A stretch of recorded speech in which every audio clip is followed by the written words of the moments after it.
Pessoal, hoje o assunto é serviços multimídias em rede, especificamente o caso de VoIP, Voz sobre IP. Breve sumário aqui, vou abordar os fundamentos de VoIP, então, Voz sobre IP, componentes dessa tecnologia, que não são apenas protocolos, tem diversas outras coisas envolvidas, exemplos de cenários e aplicações e as referências mais comuns aí, que podem ser bastante úteis para quem quiser seguir os estudos. Então, o que é VoIP? Voice over IP. O conceito basicamente é trafegar voz sobre a pilha de protocolos TCP/IP, com possibilidade ou não de integração com a rede pública de telefonia. Então eu posso ter exclusivamente voz sobre IP, somente dados, ou posso ter integração com a rede pública de telefonia, a gente vai ver mais para frente. Então, VoIP não é um protocolo, é um conjunto de protocolos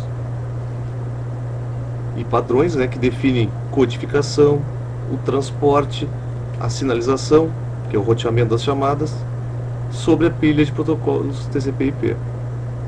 E eu considero telefonia IP um subconjunto de VoIP. Então, VoIP seria a parte global e telefonia IP entraria na questão de fazer uma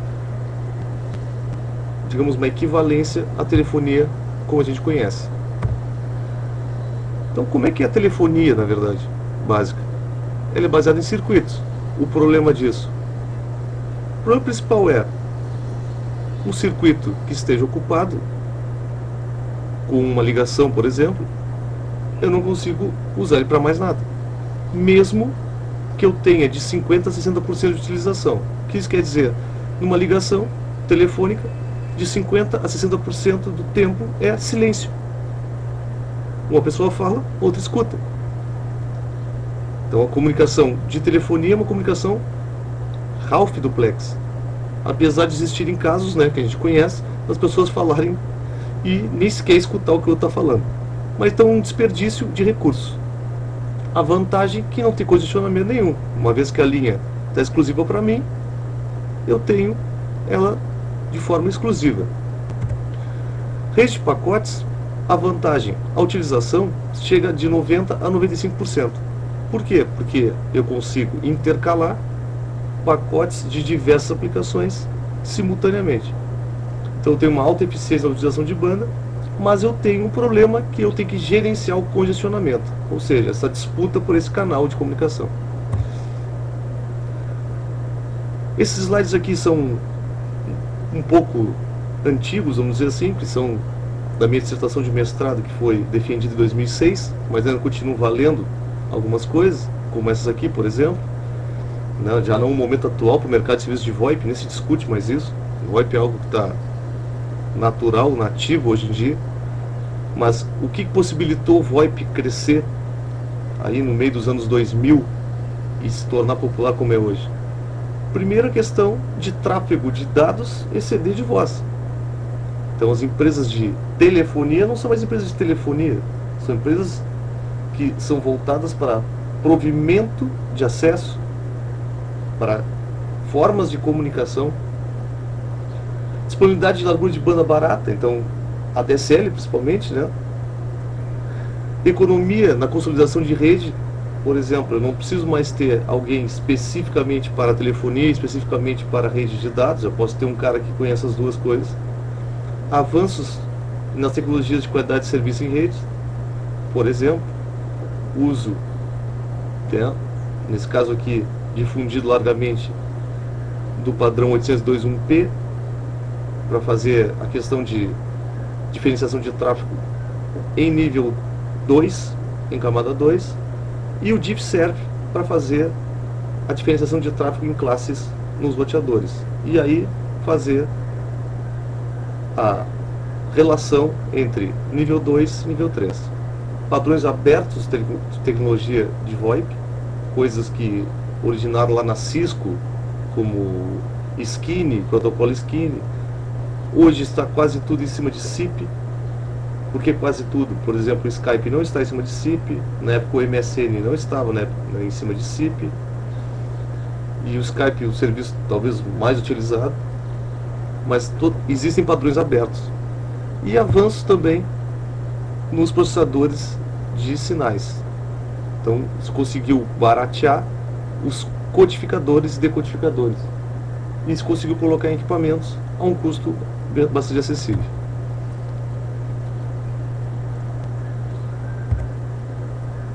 Aqui um exemplo interessante do custo de uma porta de um switch e de uma porta de um PABX. Interessante que os valores do custo do PABX se mantiveram praticamente constantes, enquanto a tecnologia de redes de dados começou a baratear muito. Essa diferença aqui ainda é maior hoje em dia. Então, reparem que o custo de termos uma solução somente analógica, ou até mesmo digital, mas só de telefonia, não compensa. Então, se eu já tenho um investimento feito em cima de equipamentos de rede, que conseguem conversar em cima do padrão TCP/IP, não tem por que eu ter essas duas tecnologias aí de forma concorrente. Um pouco das vantagens e desvantagens de VoIP. Vantagens: convergência. O que é convergência? Eu não preciso mais ter equipamentos com tecnologias diferentes que não conversam entre si, com equipe técnica para cuidar de cada um. Então, eu convergi tudo em cima de TCP/IP. Possibilidade de novos serviços e aplicações. Diminuição dos custos das ligações. E aqui se viu pela primeira vez VoIP, se teve essa noção. Puxa vida, agora a ligação é gratuita. Não é que seja gratuita, é que eu não tenho mais a tarifação da minha ligação passando pela infraestrutura da empresa de telefonia, e sim em cima da rede de dados dessa empresa, onde eu sou taxado de forma fixa. Eu não tenho um custo diferenciado se eu estou usando voz, se eu estou usando um jogo, se eu estou baixando um arquivo. Melhor aproveitamento da minha estrutura de rede existente. Então, eu não preciso ter uma nova estrutura, eu posso aproveitar o que eu já tenho. Por exemplo, não preciso botar uma tomada de telefonia, basta eu colocar uma tomada, por exemplo, um Keystone, uma tomada RJ45. Desvantagens: custo dos equipamentos. Aqui grafei de forma diferente porque o custo é algo relativo. Hoje em dia, isso está muito ainda barato, na verdade, mas se comparado com telefonia convencional,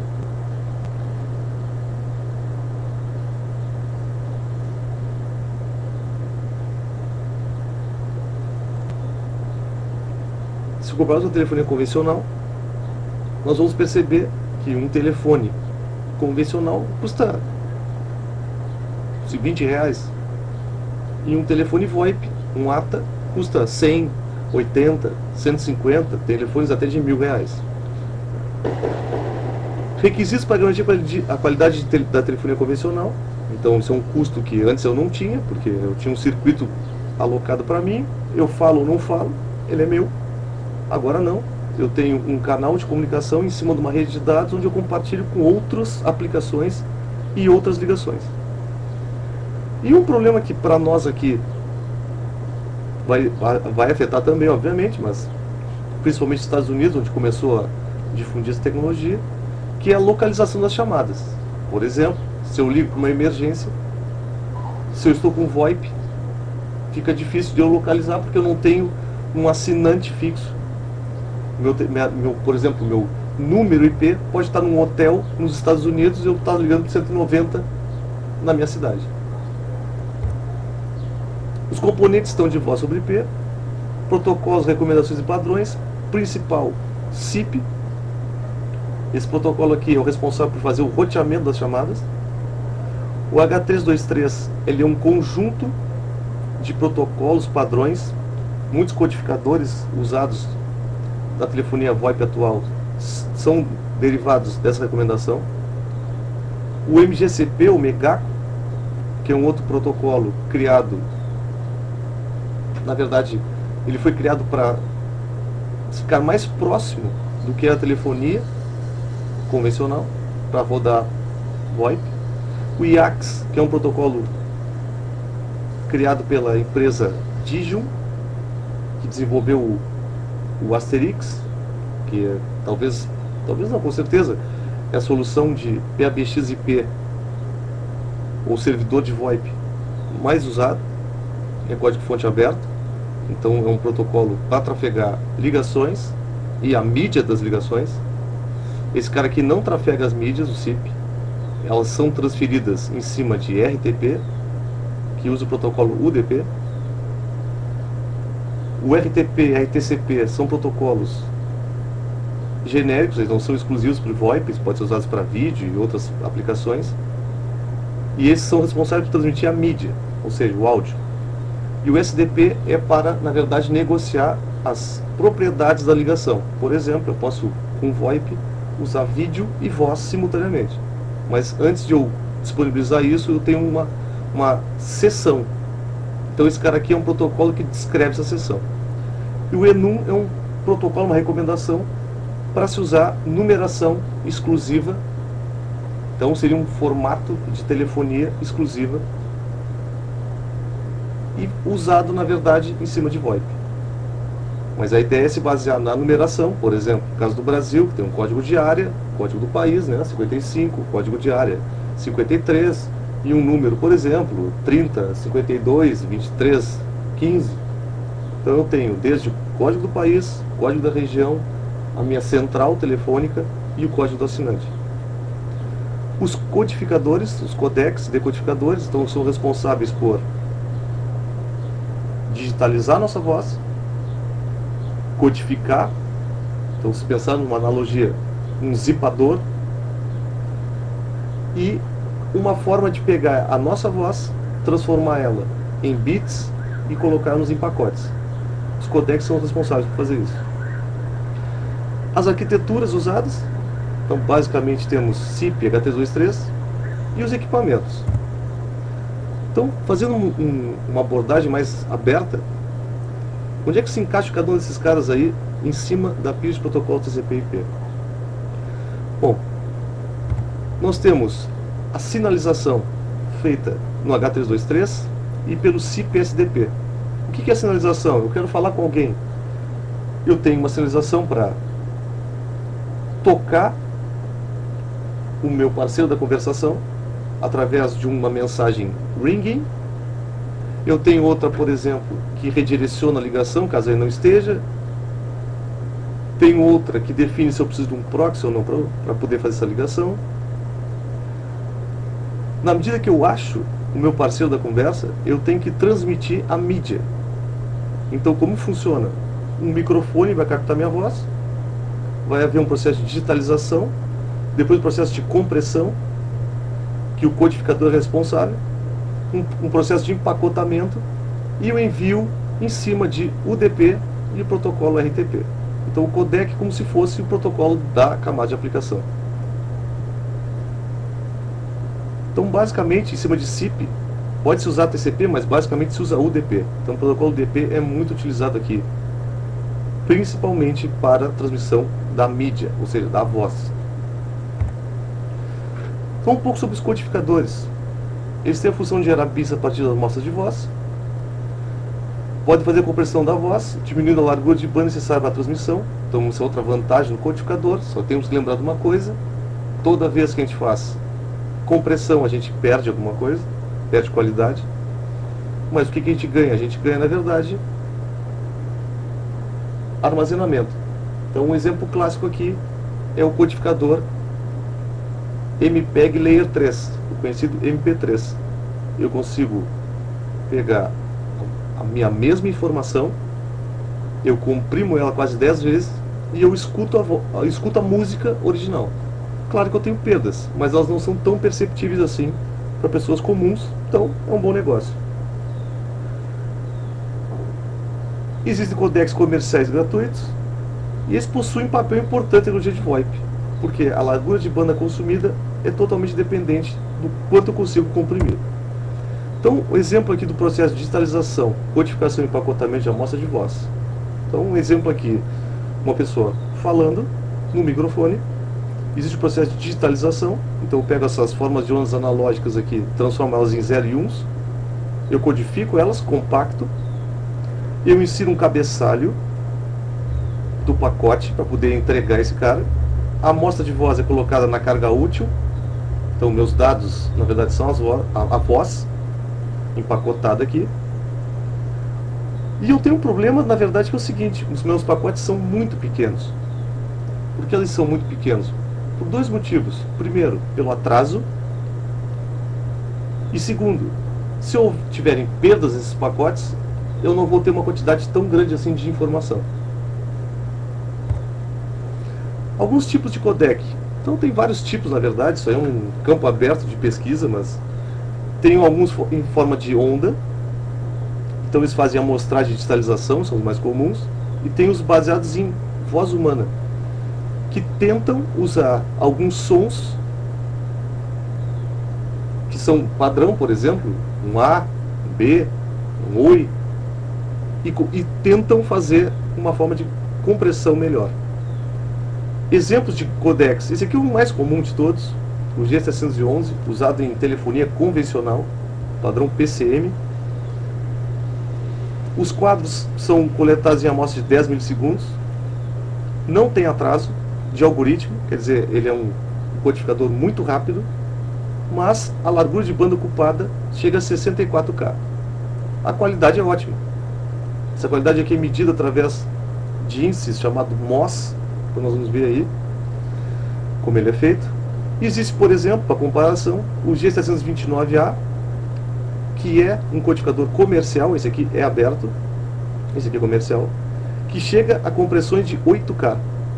Os quadros têm amostra de 10 milissegundos e tem um atraso de algoritmo de 15 milissegundos. Por que esse atraso aqui ele acaba sendo importante? Porque o atraso é um dos fatores de qualidade numa ligação. Quanto maior o atraso, pior a ligação. Então tem um limite aí de cerca de 150 milissegundos. Acima disso, eu começo a ter problemas de interpretar o que outra pessoa está falando. E com certeza tem codificadores aqui que chegam a compressão de 6,3 kbits por segundo, certo? Que é muita pouca coisa. As amostras são de 30 milissegundos, só que o atraso do algoritmo é 37,5, a qualidade não é nada boa. Esses codificadores aqui, eles têm a vantagem, vamos dizer assim, de consumir pouca banda, mas a desvantagem da qualidade ser muito ruim. Uma voz quase robotizada. Bom, e outras características importantes dos codecs. Recuperação de perdas. Alguns codecs conseguem se recuperar de perdas. Na verdade, eles conseguem fazer uma diminuição da percepção do usuário. Então eles conseguem juntar pacotes para o usuário que recebe a ligação não perceber as perdas. Então, na verdade, tu acaba perdendo o pacote, mas pelo menos a pessoa do outro lado consegue ainda, digamos assim, ter uma qualidade boa de conversação. O nível de perdas de pacotes deve ficar abaixo de 5%, para não ver prejuízo na qualidade de conversação. Isso aqui também é uma média, porque dependendo da quantidade de dados que tu tenha num pacote, quanto maior a compressão, maior a quantidade, os 5% podem ou não ser perceptíveis. Então, aqui é o que diz, né? Quanto maior a compressão, o número de amostras do pacote, menor a tolerância a perdas. O consumo de banda diretamente relaciona a compressão dos codecs. Então, maior compressão, menor banda, menor qualidade. Alguns conseguem ter um balanceamento legal, como é o caso do G729. Esse cara aí tem um bom balanceamento entre consumo de banda, compressão e qualidade. Outra coisa legal, que é usada bastante em aplicações de VoIP, é detecção de atividade de voz. O que é isso? Em vez de eu ficar transmitindo constantemente um fluxo de bits, enquanto eu não falo, eu não envio nada.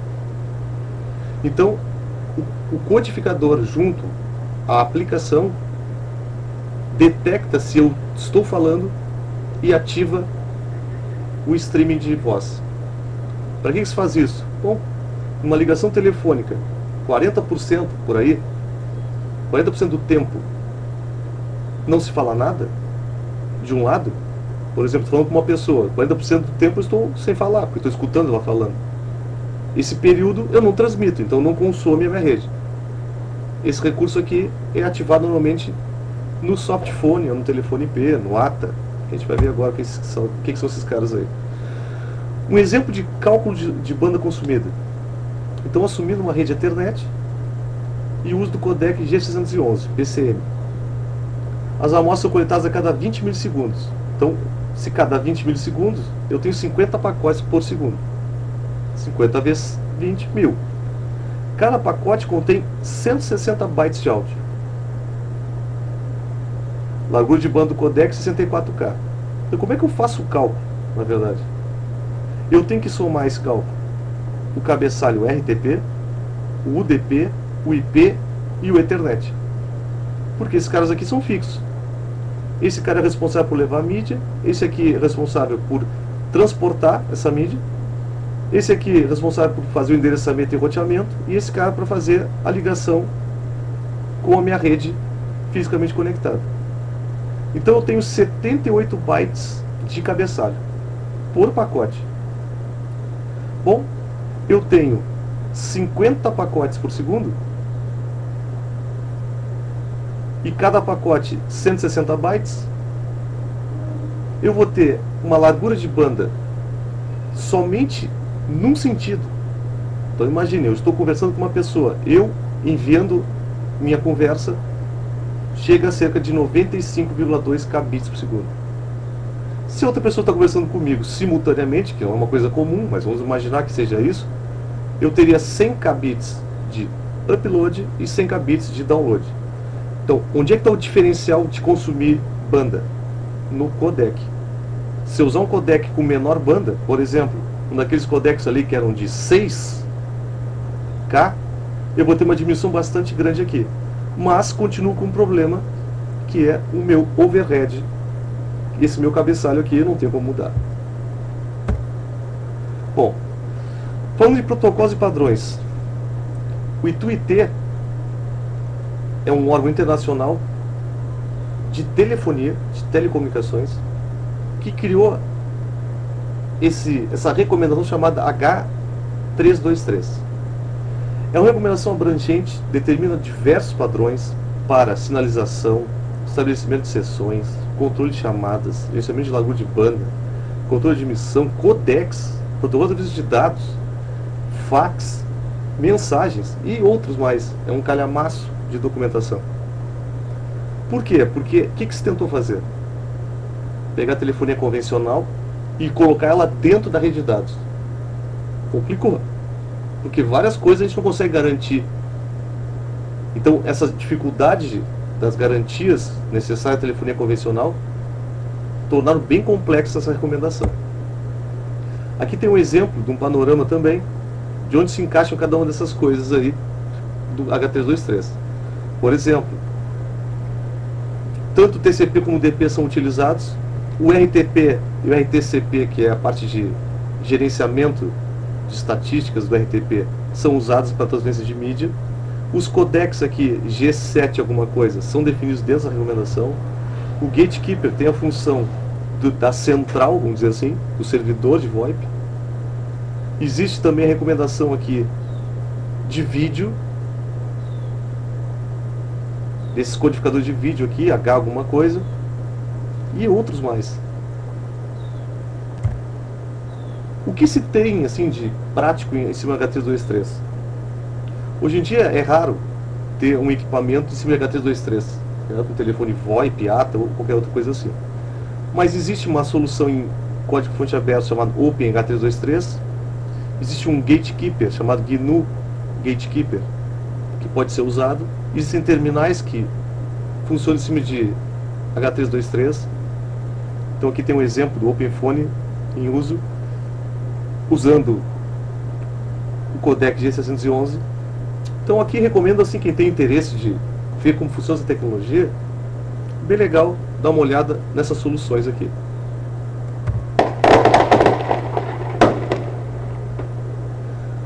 Bom, o IETF, que define os protocolos usados na internet, como, né, protocolos abertos, definiu o SIP, Session Initiation Protocol. Ele é um protocolo com funções de sinalização. Então Então, na verdade, ele não foi criado exclusivamente para VoIP, ele pode ser usado para outras coisas. A vantagem dele, ele é simples, as mensagens são textuais, é muito parecido com o HTTP. Ele tem outros conjuntos, desculpe, tem outros protocolos auxiliares, como por exemplo o SDP, que descreve a sessão, e é amplamente adotado pela indústria. Então, se saiu uma solução que tinha exclusiva, por exemplo, da Cisco, uma solução criada pelo Ituit que era complexa, e se chegou numa solução simples, porém não completa. Ela necessita de outras tecnologias, outros protocolos, para se tornar uma solução aplicada, funcional. O SIP basicamente tem alguns componentes. Os clientes que originam as chamadas, então telefones SIP, softphones, servidores que atendem ou direcionam chamadas. Dentro dos servidores tem funcionalidades como proxy, que funciona como um proxy mesmo. Então a ligação, a mídia vai até o servidor proxy e o servidor proxy manda para o destino. Por que se faz isso? Porque se eu tiver NAT, por exemplo, eu não consigo fazer a comunicação entre os clientes diretamente. Então imagine, eu tenho um usuário numa DSL, outro usuário numa outra DSL, eles não se enxergam porque estão atrás de NAT. Para não precisar abrir portas, nada disso, eu vou ter um servidor com IP válido e esses dois clientes enxergam o servidor. Então ele funciona como um proxy para esses clientes. Redirecionamento de chamada.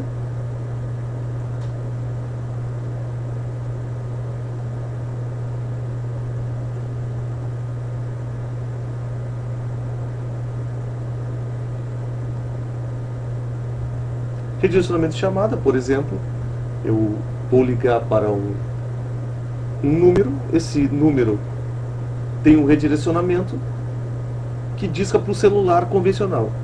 Então tem uma funcionalidade como essa. E outras, como, dependendo da solução que se for usar, diversas outras, como troncos, aplicações, eu posso discar para um número, desligar uma máquina, mandar um e-mail e por aí vai. As funções então, por exemplo, uma solução ponto a ponto, os clientes se enxergam. Então essa solução mais simples.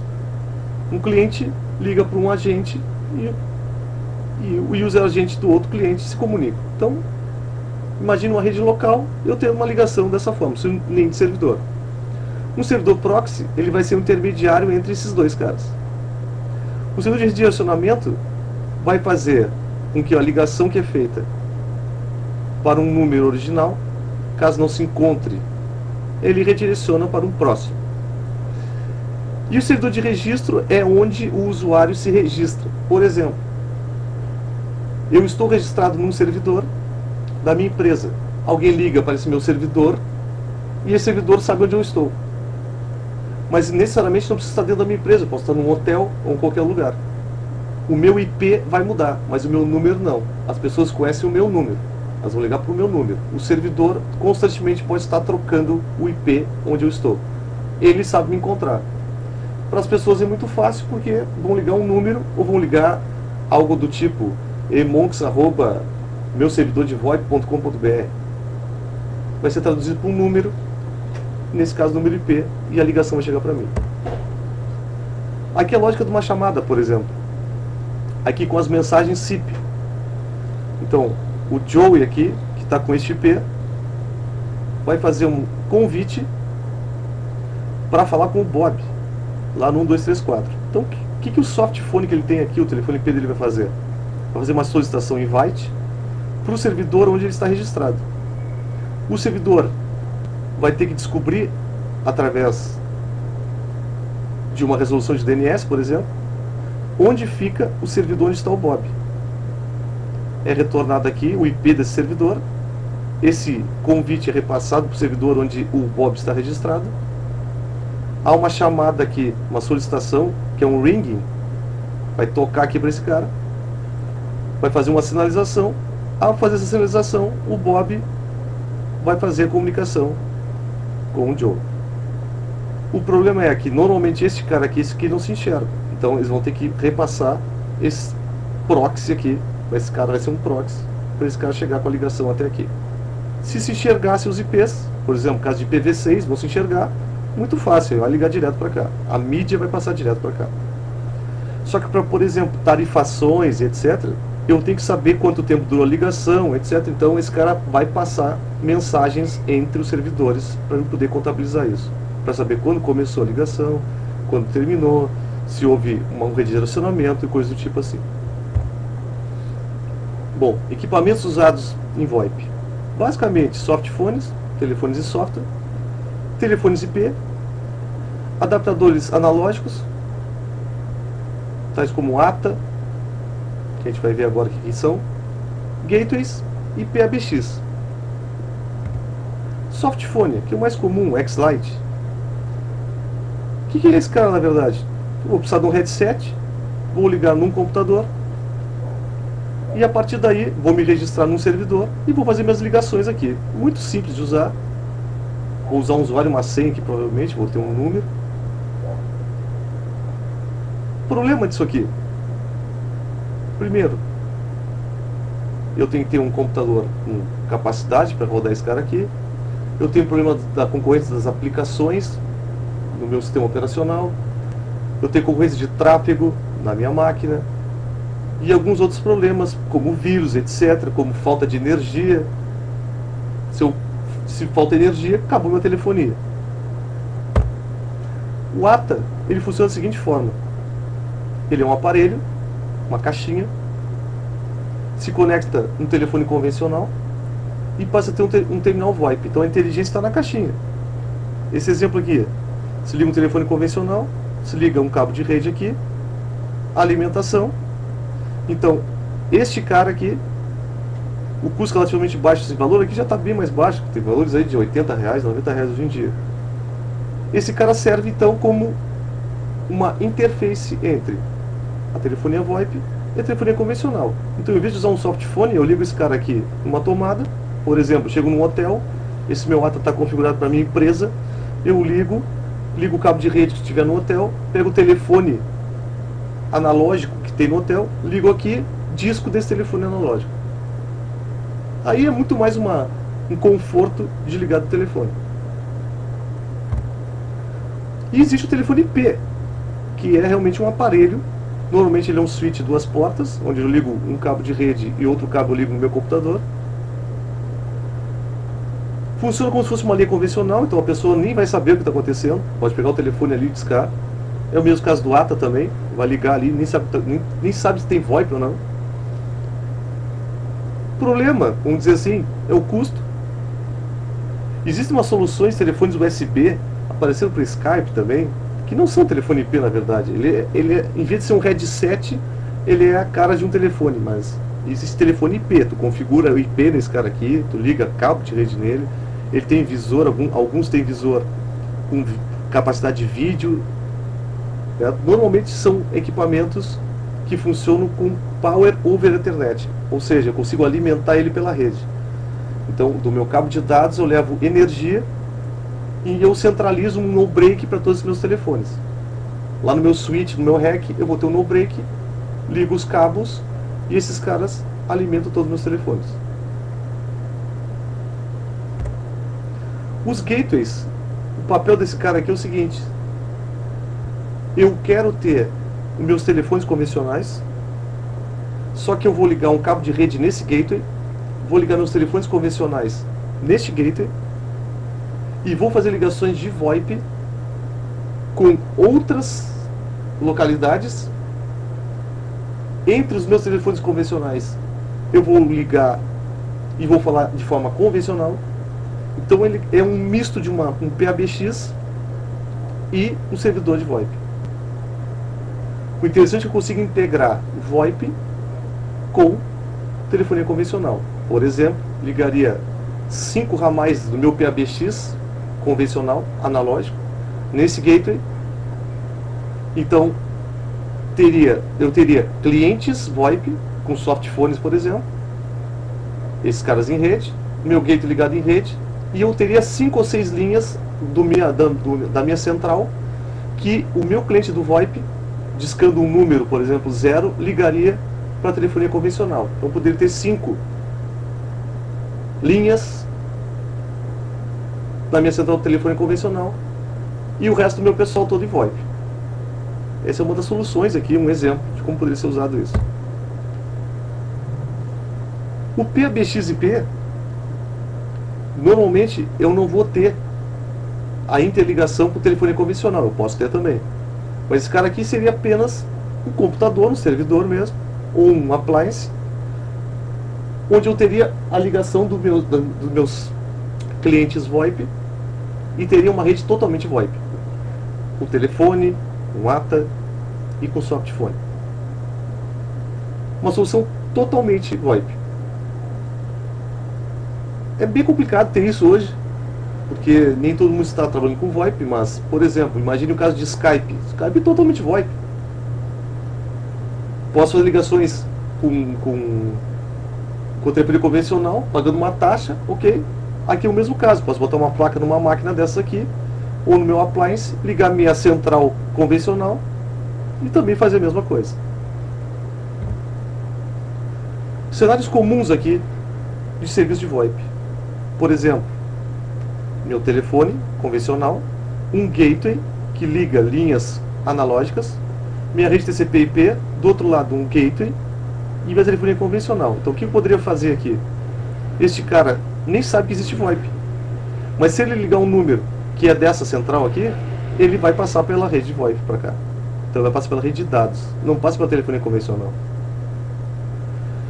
Esse outro caso, eu tenho um ramal VoIP, um fone VoIP aqui, tem um gateway e tem telefonia convencional. Então esse cara aqui, por meio desse gateway, ele chega até no telefone VoIP.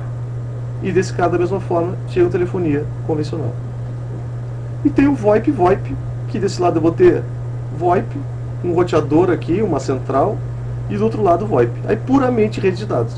Não tem essa integração aqui. Essa integração depende de hardware. Telefonia convencional depende de hardware.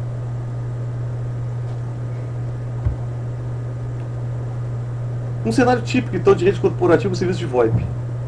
Fácil de fazer, barato de fazer. Exemplo. Posso ter a rede pública de telefonia, como eu tenho aqui meu PBX normal, ligar um proxy gateway, ligar no meu switch da minha empresa aqui, e eu ter uma parte da minha telefonia toda em VoIP.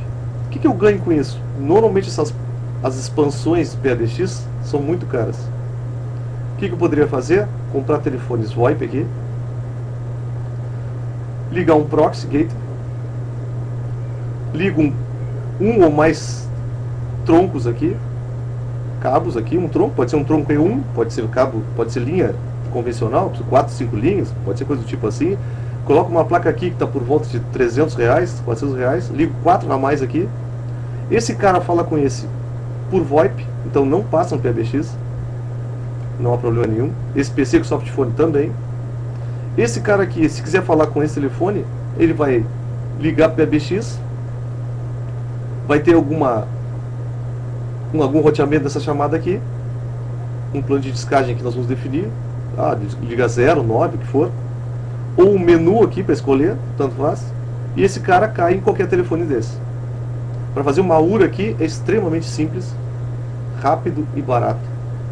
Uma URA de um PBX custa milhares de reais para se programar, porque normalmente é algo proprietário, não se tem acesso publicamente a como se faz, e a URA aqui é código-fonte aberto, programação em diversas linguagens que existem aí. O HD colocado aqui é HD simples, não é um HD especial da Ericsson ou qualquer outra assim. Ericsson ou qualquer outra, Siemens e por aí vai. Bom, qualidade de serviço então nessa rede. Legal, colocar VoIP ali é tranquilo, realmente é fácil. O que a gente tem que cuidar para ter qualidade nessas ligações? Porque a gente vai ter tráfego concorrente, coisa que a gente não tinha antes.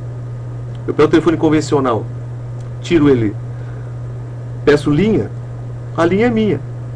No caso de VoIP não, eu não tenho essa capacidade.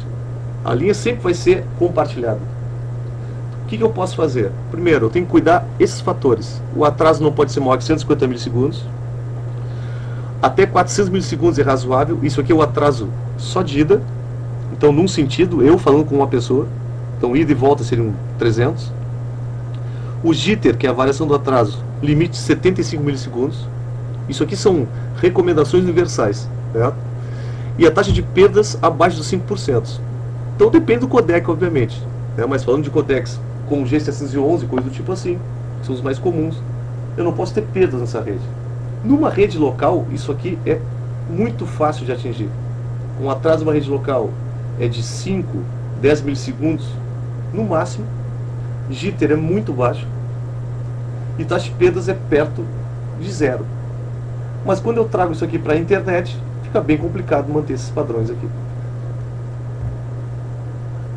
Então, onde é que aparecem esses atrasos, jitter e perdas? Onde acontecem? Bom, desde a origem, eu tenho a conversão de analógico digital, onde já começa a ter perdas. Né, perdas de qualidade nesse caso, mas aqui eu vou ter perdas de pacotes nessa rede digital. Eu vou ter variação de jitter aqui.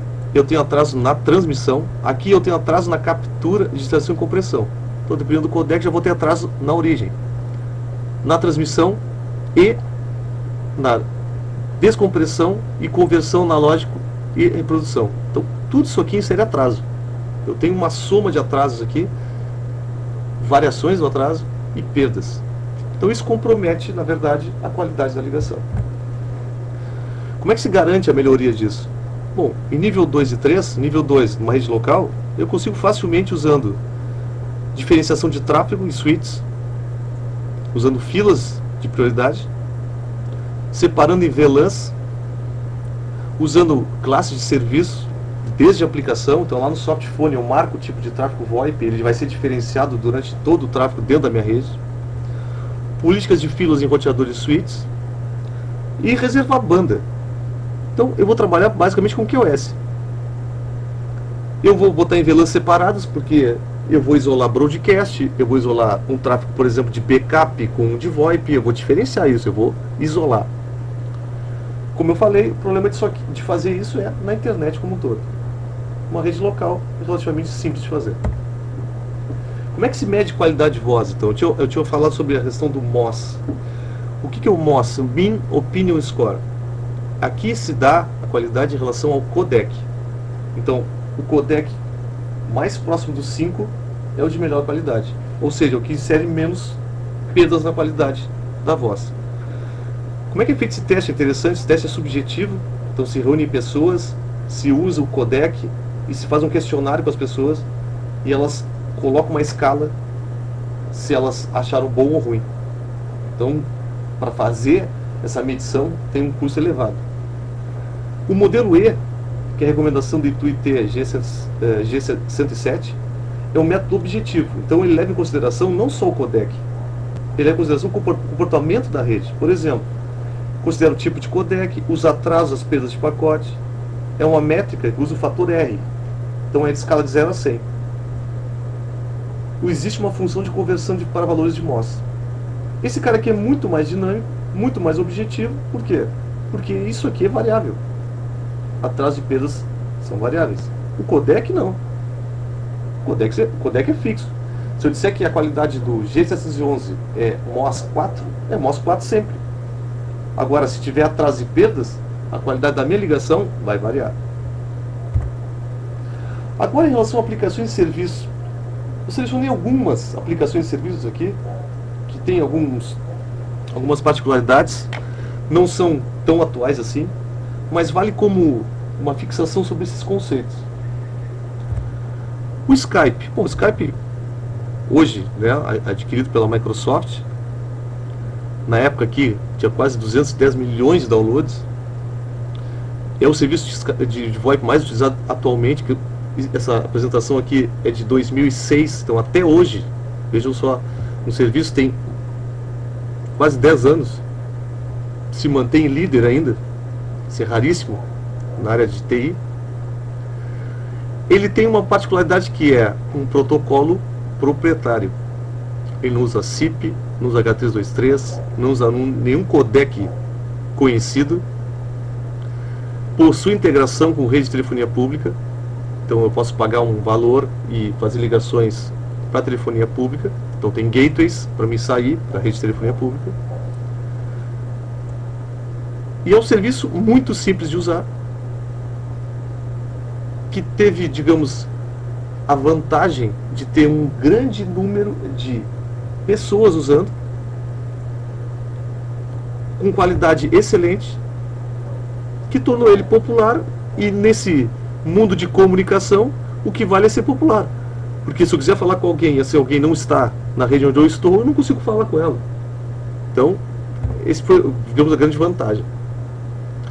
O usuário é encontrado por um endereço alfanumérico, que não possui nenhuma relação com a numeração de rede de telefonia pública.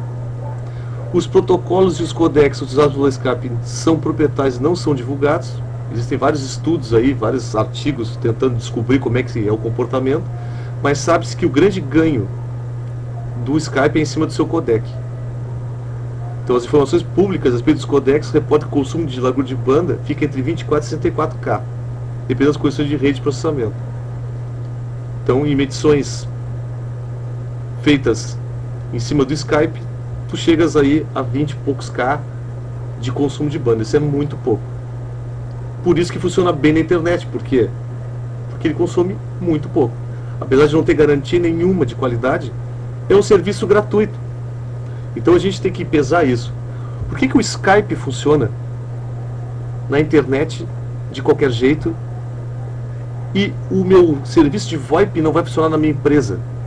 Porque na tua empresa tu vai depender da qualidade da telefonia para o teu chefe falar com o presidente da empresa. O Skype, se eu não conseguir falar direito, grande coisa. Porque é de graça. E o VoIP, tu está substituindo um serviço que funciona muito bem, que é a telefonia convencional, por um serviço que agora dá problema. Então a gente tem que ter muito cuidado quando se faz essa migração de telefonia convencional para VoIP. A qualidade de telefonia convencional é o parâmetro do usuário. E funciona muito bem. Bom, outro projeto interessante, o Gizmo Project, que foi, na verdade, um projeto baseado em padrões abertos, no SIP.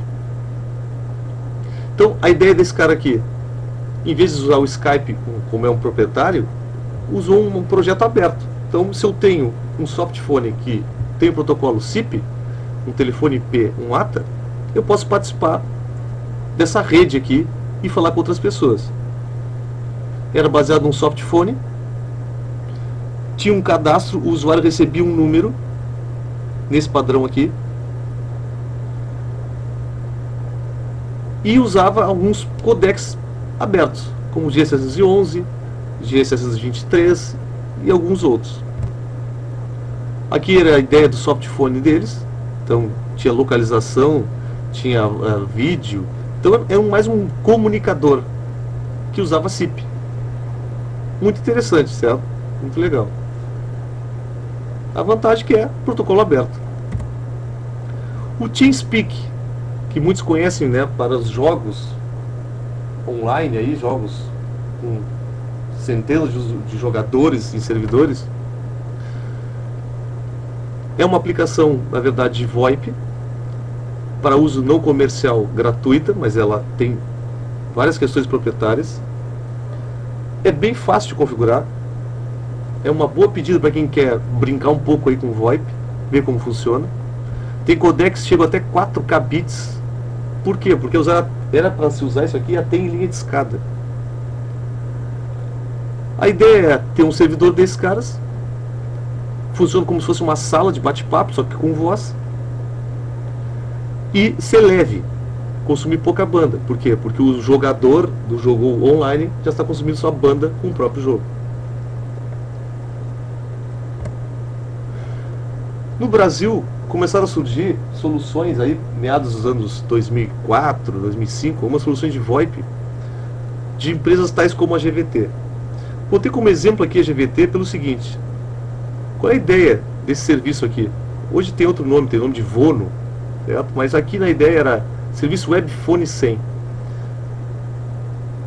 Quem tem banda larga poderia usar o seu link de banda larga para trafegar ligações VoIP para diversas cidades, pagando uma taxa muito menor.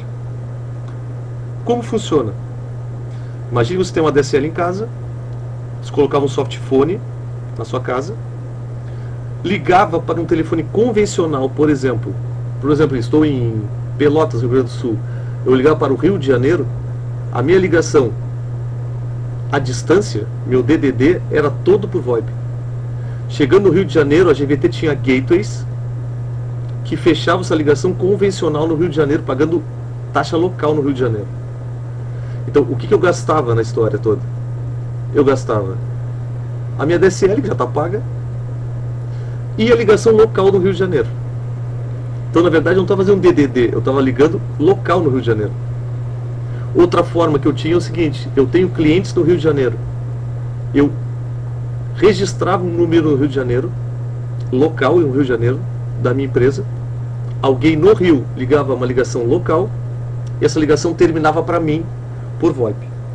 Então eu tinha dois ganhos, na verdade: eu fazendo ligações e pessoas fazendo ligações para a minha empresa. Era mais voltado para empresas, mas particulares também poderiam fazer. Essa ligação de VoIP não era gratuita. Essa ligação de VoIP, ela tinha um custo, mas o custo aqui era muito baixo. Perto aqui dos outros concorrentes, né? No caso aqui, na época Brasil Telecom, Embratel, e aqui era Interlig, se eu não me engano, 23, assim que levou a Interlig, mas tinha essa grande diferença. Então era baseado nisso. Quero ligar para um celular no Rio de Janeiro? Ok, eu ligo do meu softphone da minha rede, passo pela minha DSL, passo por dentro da rede da GVT, que, sendo dona da rede, garantia a qualidade. Chegando no Rio de Janeiro, termina num gateway e a ligação é feita por um cell fixo, com tecnologia usada lá, para um celular no Rio de Janeiro. Então o custo para a GVT era pagar a ligação local do Rio, não mais DDD, que sempre foi a grande pedida do VoIP, é redução de ligações de longa distância. Vou mostrar um exemplo aqui da Universidade Católica de Pelotas. De repente um estudo de caso bem simples para aplicação de VoIP para economia sem muito custo. Então, a motivação: primeira delas, resolver o problema de esgotamento de ramais convencionais. Então o problema era: temos que expandir nossa central telefônica. Cada placa, e o detalhe, não tenho nem mais slot na minha central, e se eu tivesse, cada placa de expansão era R$5.000. Eu quero botar mais ramais, não tenho mais como botar, vou ter que comprar outra central. Possibilidade de uso de serviços de telefonia e informática em conjunto. Então, reduzindo o trabalho de instalação e administração. E a outra motivação é possibilitar o uso de telefonia da UCPEL para usuários, professores e funcionários em trânsito e para extensões, no caso aqui da cidade de Santa Vitória e Jaguarão. Então a universidade tinha polos externos à sede, onde tinham secretarias, professores, que a comunicação era direta e se fazia a ligação de longa distância. Objetivo: implantar o uso de serviços VoIP na área administrativa da UCPEL, usando ferramentas de software livre com baixo custo. Então o objetivo era esse. Ok, vamos fazer isso, mas com software livre e baixo custo. Solução: o Asterisk é um PBX completo, baseado em software com código-fonte aberto. Então, o Asterisk, da empresa Digium. Na verdade, o Asterisk foi criado para vender o hardware que essa empresa Digium produz. O que faz esse Asterisk? Ele roda em Linux, FreeBSD, ele tem serviço de voice e-mail, conferência, URA, distribuidor automático de chamadas, possibilidade de criação de aplicações e outras várias. Protocolos abertos, SIP, H323. Então ele vende, essa empresa vende essas placas aqui. Nesse caso, uma placa aqui que poderia se ligar 2 telefones convencionais, analógicos, e 2 linhas analógicas. E o software faz todo o gerenciamento desse tipo de hardware. A solução montada foi essa aqui. Então, a rede pública de telefonia, como tem normal, convencional, os telefones convencionais aqui, se fez a instalação de um servidor Asterisk com uma placa Wildcard TDM04B, se ligou 2 ramais aqui, se ligou esse equipamento na rede local, se criaram vários ramais aqui, para uso interno e ramais para uso externo. Ou seja, eu na minha casa ligava para o número, por exemplo, 8153. Eu estou registrado nesse servidor aqui. Então esse 8153, por meio dessa placa aqui, era fechado o circuito e eu conseguia conversar com esse cara diretamente. Que custo tem isso? Zero. Porque eu estou usando aqui meu link de internet para chegar até aqui. Eu não estou usando em nenhum momento a telefonia convencional. Eu estou usando rede de dados apenas. E se alguém daqui desse ramal quisesse falar com alguém em Santa Vitória, por exemplo, sem problema, ele vai ligar por um ramal aqui. Este ramal vai estar ligado aqui, na verdade tinha uma URA aqui, algo do tipo assim, diz que 0 para falar com Santa Vitória, diz que o ramal queira falar, terminava aqui no 80.005. Então eu conseguia chegar na minha ligação convencional e para cá também. E se eu quisesse falar VoIP com VoIP, tranquilo, aí sem problema nenhum, vim aqui pela internet normal, certo? Sem problema nenhum. Então solução aqui que em um ano pagou esse investimento aqui, só nas ligações de longa distância. Então é um investimento baixo, se gastou na época aqui R$800 nessa placa, hoje essa placa custa R$300. Não se mexeu nos PBX, o custo aqui foram usados headsets, softphones gratuitos. Então o headset hoje custa volta de R$50, R$40. Então esse vai ser o custo para se montar essa solução. Bom, conclusões assim em relação ao VoIP, né? Primeiro, na minha visão, não irá substituir totalmente a telefonia convencional a curto prazo. Por quê? Primeiro, pela telefonia celular, que na verdade o VoIP hoje ele já está integrado à telefonia celular. O que pesa hoje é o seguinte: os smartphones cada vez vão ser mais comuns, eles têm capacidade tranquilamente de trafegar VoIP. O problema que pesa hoje é o seguinte: os planos de dados em telefonia celular são ruins e caros. Na medida que tiverem qualidade melhor e custo mais acessível, eu não vou mais falar com ninguém usando telefonia celular. Eu vou usar a rede de dados para trafegar voz. Esse é o futuro.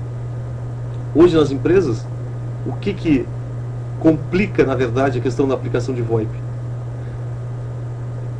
Estou falando da questão de VoIP nos terminais, no telefone. O custo, o telefone é mais caro, etc. Mas entre centrais, entre matriz e filial, isso é fácil de fazer ligações por VoIP. Os troncos podem ser feitos em VoIP facilmente. As centrais hoje não, exagero, mas centrais de 2, 3 anos atrás, todas têm suporte a VoIP. Se caso não tenha, pode usar uma solução com um gateway PBX IP que não tem um custo tão elevado. Obviamente que a popularidade do serviço de VoIP está diretamente relacionada ao acesso de banda larga. Então, o Skype só cresceu porque a banda larga se difundiu. Isso cada vez mais. Hoje o problema do celular fazer uso de VoIP está principalmente na qualidade dessa banda larga.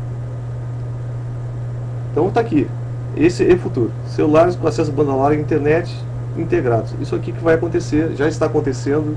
Nós temos dificuldade hoje, então, na verdade, é na qualidade da internet móvel. Quando não tivermos mais isso, não tem por que não usarmos somente VoIP. Mercado de pesquisa em aberto para aplicações de VoIP. E o mais importante de tudo, né? VoIP não possui custo zero. O custo, na verdade, ele é diluído nos links que já são pagos. Mas eu tenho alguns problemas. Por exemplo, eu tenho questão de alimentação dos meus equipamentos, eu tenho questão da qualidade das minhas ligações. Então, são algumas coisas que antes eu não tinha preocupação, hoje eu tenho que ter para poder ter qualidade em VoIP. Por fim, as referências. Então, um material muito interessante aqui, Laboratório de VoIP da Universidade Federal do Rio de Janeiro. Esse site aqui, VoIP Info, é extremamente útil, completo, atualizado, com diversas informações sobre VoIP, sobre como montar um servidor, quais codecs são melhores, testes, artigos, muito legal. Esse livro aqui é um livro interessante, IP Telephone Cookbook. Pega a parte bem conceitual. E alguns livros-chave aqui, sobre Asterisk, sobre troca de telefonia convencional para VoIP. Aqui fala também de Asterisk, são livros não tão atualizados assim, mas são conceituais. Esse livro aqui em português também muito bom. E esse cara aqui que tem diversas edições mais novas, que trata a parte fundamental de VoIP.